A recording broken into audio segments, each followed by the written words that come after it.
अस्सलामुअलैकुम गाइस, आज है हमारा lecture number 20 introduction to statistical theory part 1। Professor Sher Mohammad Chaudhry की बुक है। Chapter number 11 multiple regression and correlation.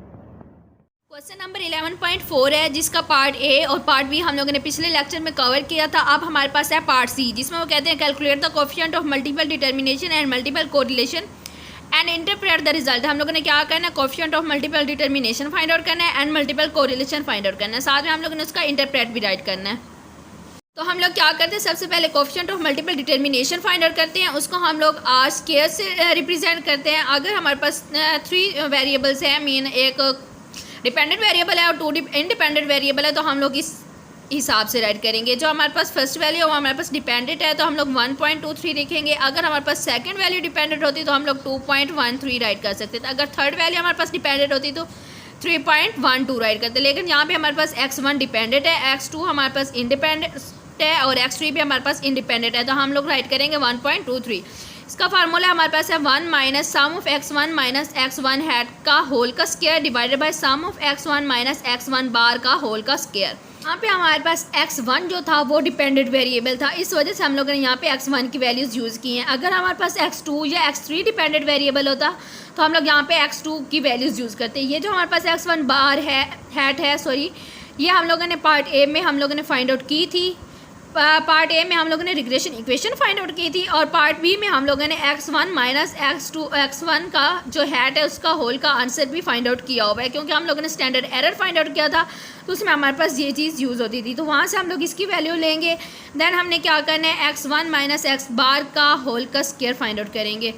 जो हमारे पास x1 माइनस x1 हैट है वो है, ये देखें, ये हम लोगों ने x1 हैट की जो हमारे पास इक्वेशन थी वो फाइंड आउट की। दैन हम लोगों ने पार्ट बी में इसका क्या किया था, x1 minus x hat find out किया था। दैन इसका स्क्वायर भी फाइंड आउट किया था और इसके स्क्वायर का हमारे पास जो सम आया था वो आया था 0.2519 और यही वाली वैल्यू जो हमारे पास है ये हम पार्ट सी में यूज़ करेंगे। 0.2519 ये हमारे पास आंसर है, sum of x1 minus x hat का होल का स्क्वायर। अब हमने क्या करना है, x1 minus x bar find out करना है। तो वो हमने क्या करना है, सबसे पहले कॉलम बना लेना है x1 का, देन x1 माइनस x1 बार। तो हमें x बार चाहिए, x1 बार चाहिए, तो उसके लिए हमारे पास फार्मूला है sum of x1 divided by n। ये जो x1 बार है ये भी हम लोगों ने पार्ट ए में फाइंड आउट किया हुआ है, तो हमारे पास वो है 2.5। हम लोगों ने क्या करना है, 1/1 में से 2.5 को सब्ट्रैक्ट करना है, तो हमारे पास जो आंसर आ जाएगा उसका हम लोगों ने स्क्वायर ले लेना है। इसी तरह 4 में से 2.5 को सब्ट्रैक्ट करेंगे, देन इसका हम लोग स्क्वायर ले लेंगे। जो हमारे पास नेगेटिव वैल्यू वो भी पॉजिटिव हो जाएंगी, क्योंकि नेगेटिव का स्क्वायर हमारे पास पॉजिटिव हो जाता है।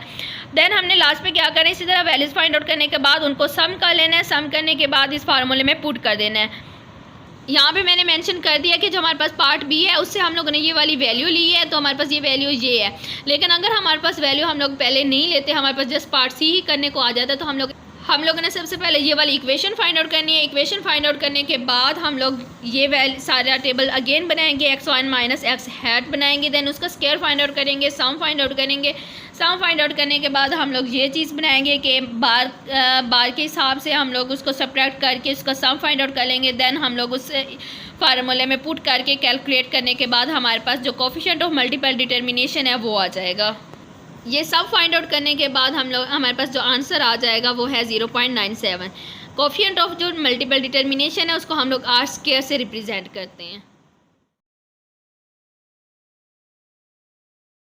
नेक्स्ट हम लोगों ने क्या करना है, हम लोगों ने मल्टीपल कोरिलेशन फाइंड आउट करना है। मल्टीपल कोरिलेशन को हम लोग कैपिटल आर से ही रिप्रेजेंट करते हैं, लेकिन उस पर कोई ऊपर स्क्वायर नहीं होता, क्योंकि जो हमारे पास कैपिटल आर स्क्वायर होता है वो हमारे पास मल्टीपल डिटर्मिनेशन होता है, और जो सिंगल हमारे पास कैपिटल आर होता है वो हमारे पास मल्टीपल कोरिलेशन होता है। उसका अगर हमारे पास जैसे मैंने आपको बताया था कि अगर हमारे पास डिपेंडेंट वेरिएबल फर्स्ट वैल्यू है तो हम लोग 1.23 राइट करेंगे। अगर डिपेंडेंट वेरिएबल सेकंड है तो हम लोग 2.13 राइट करेंगे। अगर डिपेंडेंट वेरिएबल हमारे पास थर्ड वाली है तो 3.12 राइट करेंगे। 1-2 भी राइट कर सकते हैं, 2-1 भी राइट कर सकते हैं, इससे हमारे क्वेश्चन में कोई इशू नहीं होगा। इसके लिए जो हमारे पास फार्मूला है R1.23 के हिसाब से जो फार्मूला है वो है पहले R12 का स्क्वायर प्लस R13 का square minus 2 R13 R12 R23 divide क्या करना है हम लोगों ने 1 माइनस R23 के हिसाब से उसका स्क्वायर, देन हम लोगों ने उसका स्क्वायर रूट ले लेना है।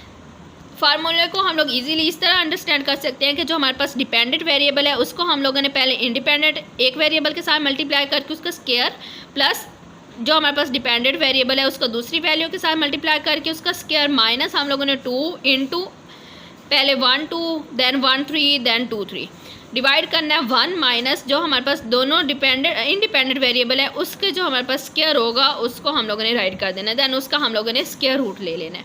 अब ये जो हमारे पास क्वेश्चन था इसमें हमें x1 गिवन था, x2 की वैल्यू गिवन थी और x3 की वैल्यू गिवन थी, लेकिन हमारे पास r12 r13 या r23 की वैल्यूज़ नहीं है। तो हम लोग क्या करेंगे, सबसे पहले r12 r13 और r23 की वैल्यूज़ फाइंड आउट कर लेंगे। अब जो हमारे पास r12 होता है वो हमारे पास इक्वल होता है r21 के, मीन हम लोग पहले 1 राइट कर दें या 2 राइट कर दें, इससे हमारे क्वेश्चन में कोई इशू नहीं आएगा। r23 हमारे पास इक्वल होता है r32 के और r13 हमारे पास इक्वल होता है r31 के।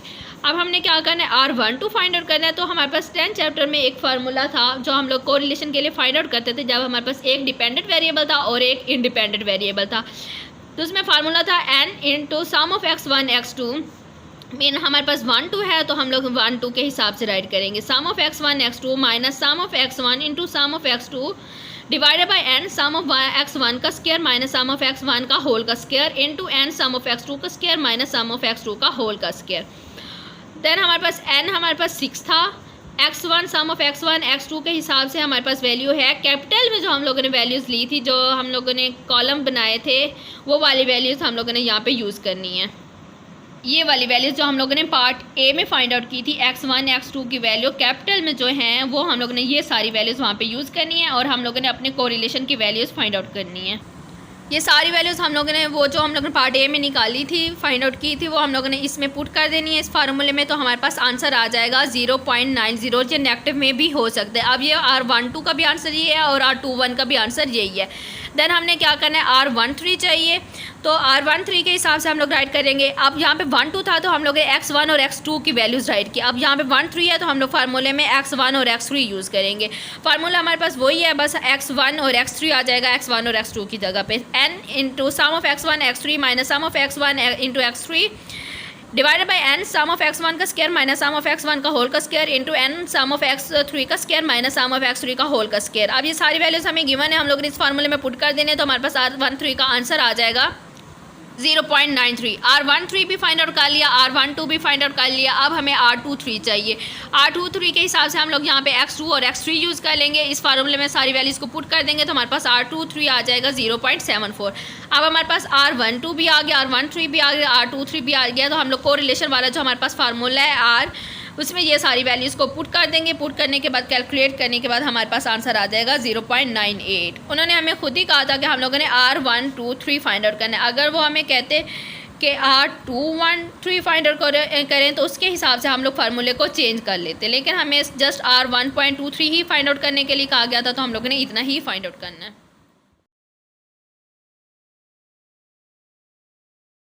इस चैप्टर के वेरी फर्स्ट लेक्चर में मैंने आप लोगों को कहा था कि जो हमारे पास क्वेश्चन नंबर 11.3 है वो हमारे पास सेम क्वेश्चन नंबर 11.2 की तरह है। तो अब मैं आप लोगों को क्वेश्चन 11.3 थोड़ा थोड़ा बता देती हूँ ताकि आप लोगों को पता चल जाए कि वो किस तरह करना है। इस क्वेश्चन में हमें y की वैल्यूज़ गिवन थी, x1 की गिवन थी और x2 की गिवन थी। जो हमारे पास y है वो डिपेंडेंट वेरिएबल है, जो x1 और x2 है वो हमारे पास इंडिपेंडेंट वेरिएबल है। हम लोग ने सबसे पहले क्या करना है, इनकी वैल्यूज़ को ऐड कर देना, तो हमारे पास इनके सम आ जाएंगे। फार्मूला हमारे पास मैंने आप लोगों को पहले ही बता दिया कि हम लोगों ने रिग्रेशन इक्वेशन फाइंड आउट करनी होती है। उसके लिए हमें a की वैल्यू चाहिए होती है, b1 की चाहिए होती है और b2 की चाहिए। b1 में जो हमारे पास फार्मूले यूज़ होते हैं उसमें हमारे पास स्मॉल वैल्यूज़ यूज़ होती हैं। स्मॉल वैल्यूज़ हम लोगों ने जो कैपिटल, सबसे पहले हम लोग कैपिटल वैल्यूज़ फाइंड आउट करेंगे। कैपिटल्स हम लोग वैल्यूज़ फाइंड आउट करने के बाद उसको हम लोग स्मॉल वैल्यूज़ में कन्वर्ट करेंगे। स्मॉल वैल्यूज़ को जो कन्वर्ट किए हैं वो हम लोगों ने b1 और b2 के फार्मूले में पुट कर देनी है। वहाँ से हमारे पास b1 और b2 का आंसर आ जाएगा। देन हम लोगों ने क्या करना, जो हमारे पास x1 होगा, x2 होगा और जो हमारे पास y होगा, मीन डिपेंडेंट इंडिपेंडेंट वेरिएबल जो भी होंगे उनके हम लोगों ने मीन फाइंड आउट कर लेने हैं, मीन उनके बार फाइंड आउट कर लेने हैं। बार फाइंड आउट करने के लिए हमारे पास जो a की हमारे पास फार्मूला होगा उसमें हम लोगों ने वो वैल्यूज़ पुट कर देने, तो हमारे पास वहाँ पे a की वैल्यू आ जाएगी। देन a की वैल्यू, b1 की वैल्यू और b2 की वैल्यू हम लोगों ने उस इक्वेशन में पुट कर देनी होती है, तो हमारे पास रिग्रेशन इक्वेशन आ जाती है। तो सबसे पहले हम लोग क्या करेंगे, उसी के हिसाब से हमें x डिपेंडेंट वेरिएबल, फर्स्ट जो हमारे पास इंडिपेंडेंट वेरिएबल होगा उसको डिपेंडेंट वेरिएबल से मल्टीप्लाई करेंगे। देन सेकंड जो इंडिपेंडेंट वेरिएबल होगा उसको डिपेंडेंट वेरिएबल से, मल्टीप्लाई करेंगे, देन दोनों इंडिपेंडेंट वेरिएबल को हम लोगों ने आपस में मल्टीप्लाई कर देना है और उनके सम फाइंड आउट कर लेने हैं। देन हमें जो दोनों इंडिपेंडेंट वेरिएबल हैं उनके हम लोगों ने स्केयर भी फाइंड आउट करने होते हैं। सबसे पहले अब हम x1 और y फाइंड आउट कर लेते हैं, उन दोनों की वैल्यूज़ को आपस में मल्टीप्लाई कर देंगे, देन उनका सम कर लेंगे तो हमारे पास x1 y का सम आ जाएगा। इसी तरह x2 y फाइंड आउट कर लेंगे, उनकी वैल्यूज़ को आपस में मल्टीप्लाई कर देंगे, देन उनका सम फाइंड आउट कर लेंगे तो हमारे पास x2 y का सम आ जाएगा। देन दोनों independent variables mean x1 x2 की वैल्यूज़ को आपस में 1 बाय 1 मल्टीप्लाई करेंगे, उनका सम हमारे पास 41 आ जाएगा। देन x1 का स्केयर फाइंड आउट करेंगे, 8 का स्केयर 64 एंड सो ऑन। सब की स्केयर फाइंड आउट करने के बाद उनको भी सम कर लेंगे। इसी तरह x2 का स्केयर फाइंड आउट कर लेंगे, उनकी वैल्यूज़ को सम करके x2 का स्केयर आ जाएगा। अब ये जितनी भी वैल्यूज़ हैं इसमें हमारे पास कैपिटल X Y यूज़ हो रहे हैं। अब हमने क्या करना है, इनको स्मॉल वैल्यूज़ में कन्वर्ट करना है। तो स्मॉल वैल्यूज़ के लिए फार्मूले भी मैंने आप लोगों को पहले बता दिए हैं। तो जो हमारे पास स्मॉल वैल्यू होगी, जो भी हम लोगों ने फाइंड आउट करना है उसी को हम लोग same as it is capital में राइट कर लेंगे, देन उनको सेपरेटली राइट करके एन पे डिवाइड करके उसमें से सब्ट्रैक्ट कर देना होता है। तो इस फार्मूले में वैल्यू पुट करेंगे तो हमारे पास सम ऑफ x1 y आ जाएगा। Then x2 y find out करने के लिए ये हमारे पास फार्मूला है, इसमें वैल्यू पुट करेंगे तो हमारे पास x2 y आ जाएगा। अब ये कैलकुलेशन तो मैं आपको नहीं समझा रही क्योंकि ये ऑलरेडी आप लोग कर चुके हैं एंड होप्स हो कि आप लोगों को इतना आप करना आ चुका होगा। इसी तरह सम of x1 x2 find out करेंगे, ये उसका फार्मूला है, इसमें वैल्यू पुट करेंगे कि तो हमारे पास आंसर आ जाएगा। x1 स्केयर का ये फार्मूला है, x2 स्केयर का हमारे पास ये फार्मूला है। ये सारे फार्मूले आप लोगों ने एक बार याद कर लेने हैं, दैन होप्स हो आपको कभी नहीं भूलेंगे। अब ये सारी वैल्यूज़ हमारे पास स्मॉल में आ गई हैं, हमने क्या करना है b1 और b2 के फार्मूले में पुट कर देनी है। होप्स हो ये b1 और b2 का फार्मूला भी आप लोगों को अब तक याद हो चुका होगा। ये b1 का फार्मूला है sum of x1 y into sum of x2 का स्केयर मीन जो हमारे पास b1 फाइंड आउट करना है, b1 के साथ जो हमारे पास वैल्यू होगी उसका हम लोगों ने क्या करना है, मल्टीप्लाई करना है डिपेंडेंट वेरिएबल के साथ। अब जो b1 के साथ वैल्यू थी वो हम लोग ने यहाँ पे यूज़ कर ली, तो जो उसका अपोजिट है मीन जो दूसरी वैल्यू है जो b2 के साथ होगी उसका यहाँ पे हम लोग स्केयर यूज़ करेंगे। देन यहाँ पे अगर हम लोगों ने b1 के साथ वाली वैल्यू को डिपेंडेंट वेरिएबल के साथ मल्टीप्लाई करके लिखा है तो यहाँ पे हम लोग दूसरी वैल्यू को यूज़ करके उसका मल्टीप्लाई करके यहाँ पे राइट करेंगे। देन जो हमारे पास दोनों इंडिपेंडेंट वेरिएबल है उसका हम लोग यहाँ पे सम राइट कर देंगे। डिवाइड हम लोग किस पे करेंगे, जो दोनों इंडिपेंडेंट वेरिएबल है उनका हम लोग जो स्केयर है उनके सम को मल्टीप्लाई करके यहाँ पे राइट करेंगे, उसको सब्ट्रैक्ट करेंगे। इन दोनों को मल्टीप्लाई करने के बाद जो इनका आंसर आया है उसको हम लोगों ने क्या करना है, स्केयर ले लेना है, उस पर डिवाइड कर देंगे। ये सारी कैलकुलेशन करने के बाद हमारे पास b1 की वैल्यू आ जाएगी। ये हमारे पास b2 का फार्मूला है, इसमें पहले पुट कर देंगे तो b2 की वैल्यू आ जाएगी। अब हमें क्या चाहिए, a चाहिए।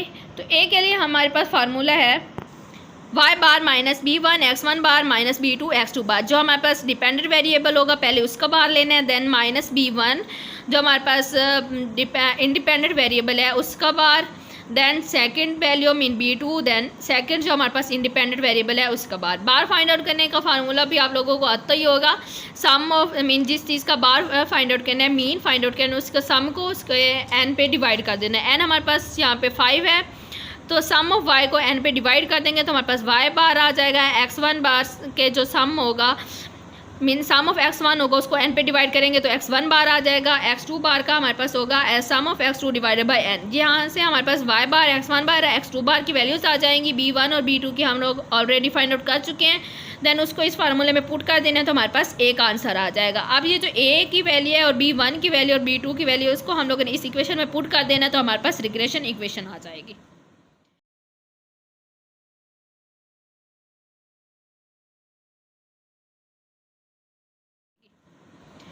11.3 जो हमारे पास क्वेश्चन है वो इस तरह सॉल्व होना है। होप सो आप लोगों को समझ आ गई होगी। अगर किसी क्वेश्चन की समझ नहीं आई तो आप लोग कमेंट बॉक्स में पूछ सकते हैं।